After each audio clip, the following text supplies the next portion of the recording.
Y el día de hoy estamos en nuestro programa con un invitado especial, el señor Rudy Forcado, asesor de la Cooperativa Naranjito en todo lo que respecta a seguridad y salud ocupacional. Muy buenos días, Rudy, muchas gracias por compartir con nosotros el programa de la Cooperativa Naranjito. Buenos días, Roberto, muchas gracias por la invitación, un gran saludo a la audiencia y un placer estar nuevamente acá conversando con ustedes sobre esto que nos gusta y estamos llevando adelante, cuál es la prevención de riesgos en los locales de trabajo. ¿Cuáles serían las recomendaciones para esta etapa del año en la cual se va a estar realizando una gran cantidad de recepción de camiones en los hilos de la cooperativa? ¿Tenés alguna recomendación específica para lo que es el momento de descarga de granos? Sí, la descarga de granos, en muchos lugares tenemos lo que se llaman las descargas manuales de camiones. El proceso de descarga manual, como ya conocen muchos trabajadores y productores, las personas tienen que realizar la tarea de subir a las carrocerías de camiones y con la ayuda de algunas herramientas manuales, ya sea palas o azadas, empiezan a mover el grano para generar las descargas a través de los registros o bicos, como le llaman, de las carrocerías, ¿no? Ese proceso tiene asociado algunos riesgos. Uno de ellos son los riesgos ergonómicos. Están asociados también con la parte ambiental por causa del calor extremo que tenemos en esta época del año, genera deshidratación en las personas. Recomendamos que consuman razonablemente agua durante toda la jornada laboral. Y también está el riesgo de exposición a partículas vegetales, el polvo, ¿verdad?, que ya viene con la semilla por el proceso y también parte de la tierra, del suelo, que genera polvo. Entonces, en esos casos se les provee los equipos de protección personal, la protección respiratoria específicamente, para cuidar de la salud de la gente, ¿no? Una persona que está deshidratada, una persona que ya está sintiendo algún síntoma, algún mareo, de cierta forma no se siente bien, es muy peligroso que trabaje de esa manera, tanto sobre los camiones cargados como en los silos, ¿verdad? Porque un eventual desmayo, por ejemplo, podría llegar a ser fatal si es que no tiene un compañero cerca, ¿no? Sí, hay etapas críticas, tanto en el ascenso como en el descenso de la carrocería. La persona puede estar expuesta a una caída. Generalmente la caída va a ser a más de 2 metros de altura, y es una persona que no está en condiciones de una coordinación corporal equilibrada. Puede sufrir daños hasta irreversibles en algunos casos, dependiendo de la parte del cuerpo que sea afectada. Por eso se recomienda a los trabajadores tener el descanso adecuado, tener una buena alimentación, un equilibrio entre su vida personal y la vida laboral, ¿verdad? Porque es un conjunto de medidas que no podemos apelar únicamente al uso del EPI, sino más bien es conciencia de la gente. Cuando nuestros trabajadores se preparan, descansan, duermen lo suficiente, entonces tenemos más alta probabilidad de que no sufran daños en su lugar de trabajo. En cuanto a los espacios confinados, el acceso a espacios confinados, en estos espacios normalmente se pueden producir ciertos gases que pueden ser nocivos, que pueden llegar incluso a hacer que la persona pierda el conocimiento. ¿Cuáles son las precauciones que se deben tener en ese aspecto? Sí, para conocimiento general, ¿verdad? Cuando hablamos de espacio confinado, para muchas personas suele sonar hasta un poco raro. Sin embargo, los espacios confinados son lugares que existen en muchas áreas de trabajo.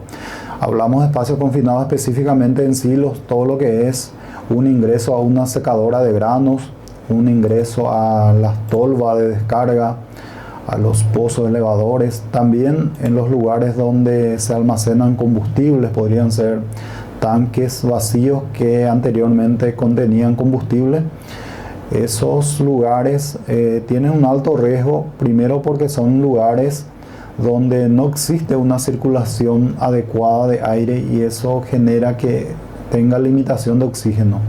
Al existir limitación de oxígeno, tenemos el riesgo de que la persona sufra algún tipo de malestar o, en el peor de los casos, pierda la vida.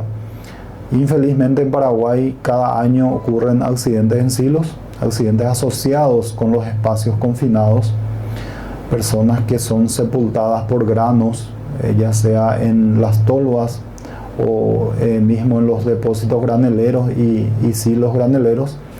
Entonces el desafío de la cooperativa es proteger a todos los trabajadores, no solamente a los trabajadores, no, también la responsabilidad es cuidar de los choferes que vienen a entregar el producto y cuidar de que ellos no ingresen a esos lugares sin ninguna supervisión. Ya habíamos mencionado con anterioridad de que la cooperativa había adquirido unos equipos de mediciones que esta semana se le hizo la calibración técnica correspondiente para garantizar su correcto funcionamiento. Entonces estamos teniendo las medidas de control y lo que estamos reforzando es la actitud de las personas, porque teniendo ya las herramientas adecuadas, lo que tenemos que asegurar es que las personas tengan la actitud correcta frente a los riesgos. Realmente se percibe que lastimosamente en muchos casos la gente no toma las precauciones necesarias y ocurren estos accidentes como lo que estás mencionando. ¿Por qué piensa de esa forma el trabajador? Muchas veces sube a torres sin usar el arnés o no utiliza estos equipos de medición que estás mencionando. Son varios factores, pero principalmente la parte cultural y la costumbre, ¿verdad? Siempre se escucha hablar a la gente y se dice, nosotros toda la vida hicimos así, nuestros abuelos trabajaron así y nunca le ocurrió nada. Es que los accidentes no le van a ocurrir a la totalidad de la gente. Hay una combinación de factores y cuando falla en secuencia varios factores, entonces ahí es donde se generan los accidentes. Y la voz popular siempre dice cuando ocurre un accidente que se debió a mala suerte. Le culpan al destino u otras cuestiones del azar. Sin embargo, en el área de seguridad nosotros nos enfocamos de un análisis mucho más técnico y buscamos errores no en la persona, sino dentro de la organización y, como te mencioné, el área en la parte cultural. La gente está muy acostumbrada a trabajar, la mayoría de la gente del campo principalmente son muy trabajadoras, tienen mucha voluntad y quieren demostrar esa voluntad en el trabajo. Eso es un factor que es muy positivo para el área operativa, sin embargo conlleva un riesgo, cual es la gente ignoran los peligros, se olvidan porque está muy enfocada en la tarea y a veces tiene como una necesidad de demostrarle al jefe o a un gerente, a un supervisor, un encargado, que él es la persona que está con más voluntad de trabajar. Eso le lleva a olvidar los cuidados y es ahí donde se cometen errores. La gente se apura también porque a veces se escucha que hay presión, que hay apuro para recibir cargas, para liberar cargamentos. Entonces, esos comentarios que se escuchan dentro de la organización, hay personas cuando no tienen el entrenamiento correcto, no consiguen asimilar y ahí es donde producen algunos errores que lastimosamente en algunos casos hasta le cuesta la vida a un trabajador.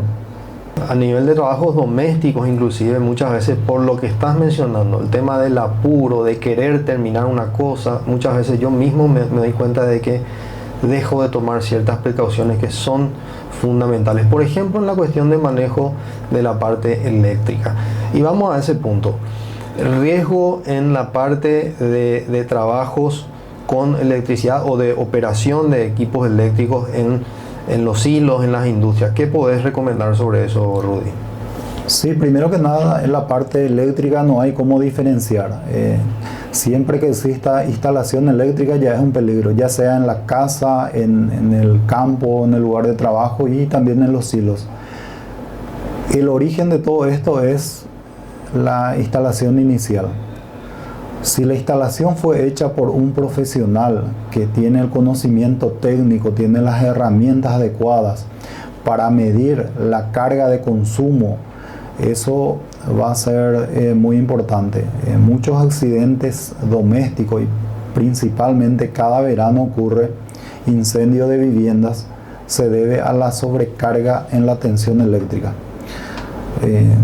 Como usuarios del sistema eléctrico, vamos por alguna razón, o sea, cuando vamos mejorando nuestro nivel de vida, nivel de ingresos, vamos adquiriendo más equipamientos en la casa, vamos adquiriendo más electrodomésticos, más elementos que necesitan de una red eléctrica.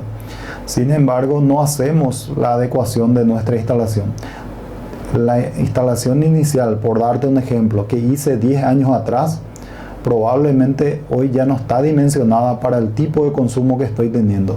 Eso genera un sobrecalentamiento en los conductores eléctricos y finalmente producen un cortocircuito que es el causante del incendio de viviendas.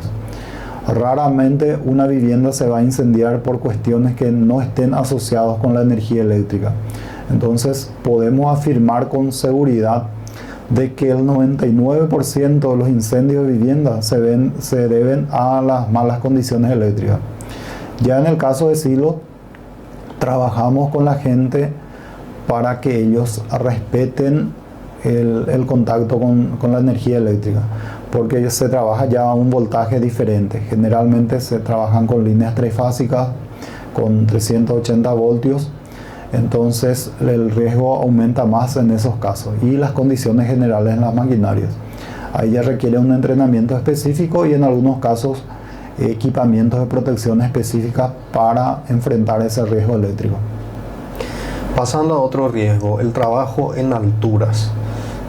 Muchas veces creemos que difícilmente yo pueda perder el equilibrio, difícilmente yo pueda resbalar. Esa mentalidad de que no me va a pasar nada, realmente es la que tenemos que anular en un 100% y siempre pensar que algo puede llegar a ocurrir, ¿verdad? ¿Cuáles son las precauciones para esos trabajos en altura, Rudy? Sí, para entender, explicándole a la gente también, trabajo en altura es todo lo que se desarrolla fuera del nivel de piso, tanto para arriba como para abajo, es decir, una escalera o un descenso a una excavación, a un pozo, a una fosa, son considerados trabajos en altura. Y principalmente son, primero que nada, los elementos que tengo para un trabajo en altura. Cuando pienso en subir a una determinada altura, generalmente voy a necesitar una escalera. Y ahí empieza el problema, ¿qué tipo de escalera tengo? Por limitaciones a veces se improvisa y encontramos restos de madera en nuestro patio y construimos una escalera casera sin tener referencia de la resistencia, de la capacidad, de lo que va a ser un poco el peso del usuario. Y también está mucho, tiene influencia el ángulo de inclinación de la escalera.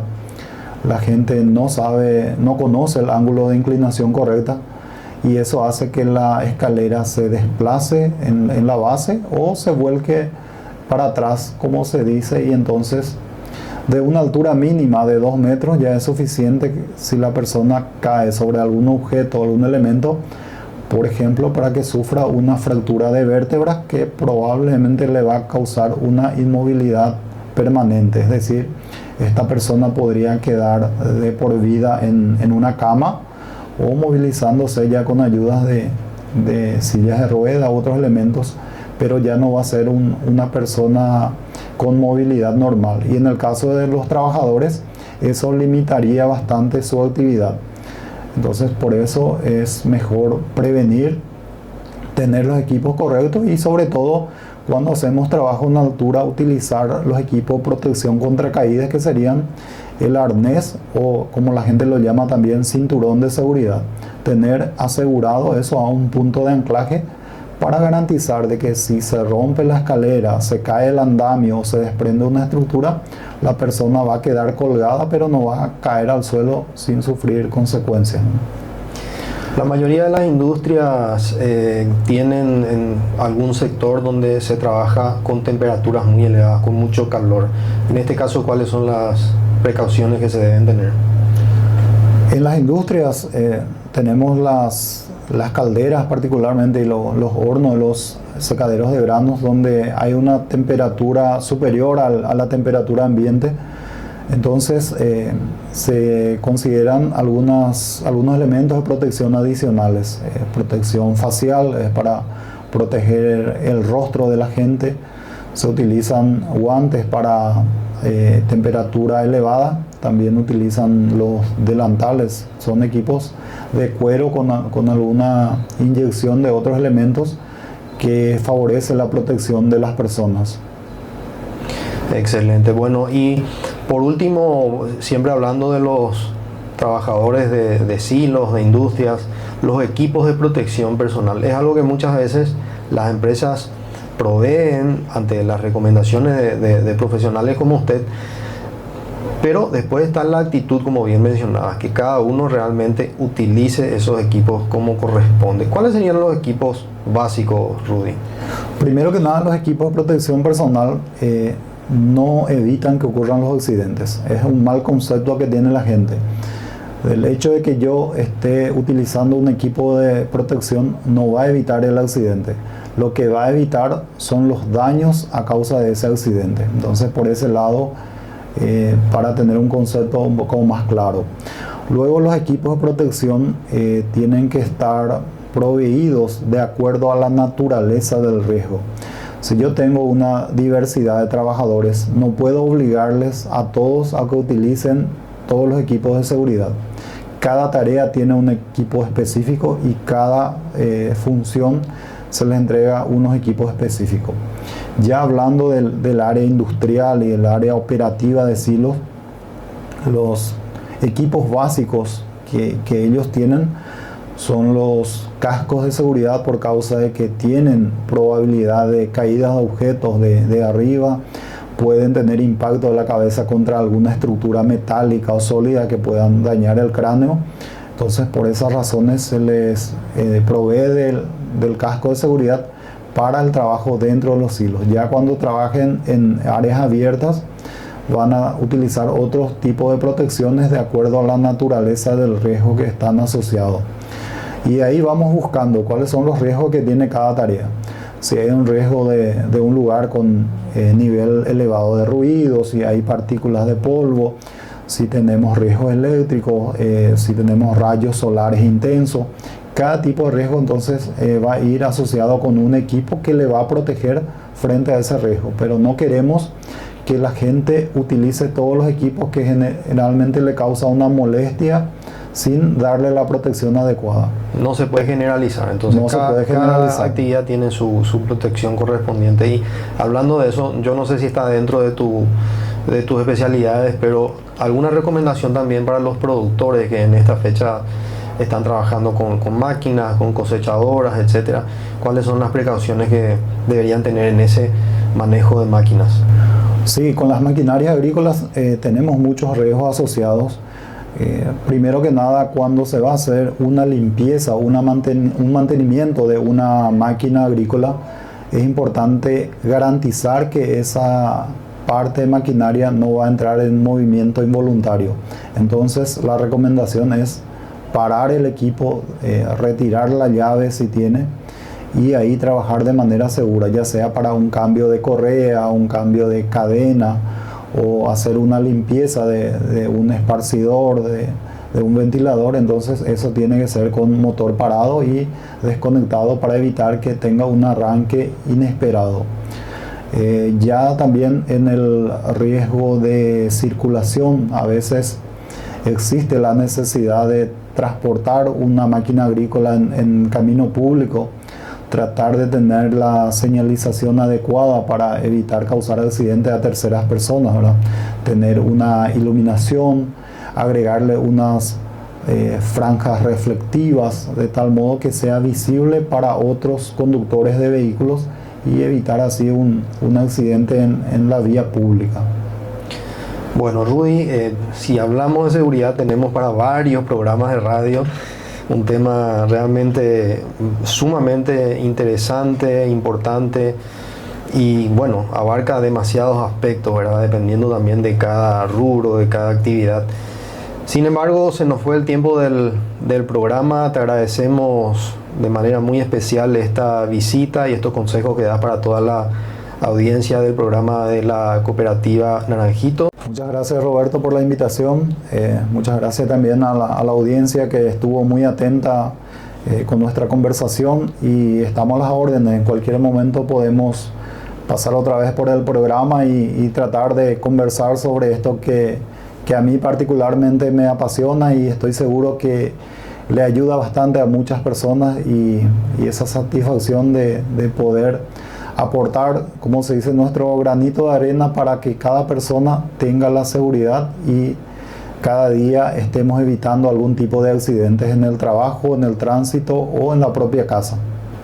Asimismo, justamente una de las prioridades de la cooperativa Naranjito, y por eso hace mucho tiempo viene trabajando con el señor Rudy en todo lo que corresponde a seguridad laboral.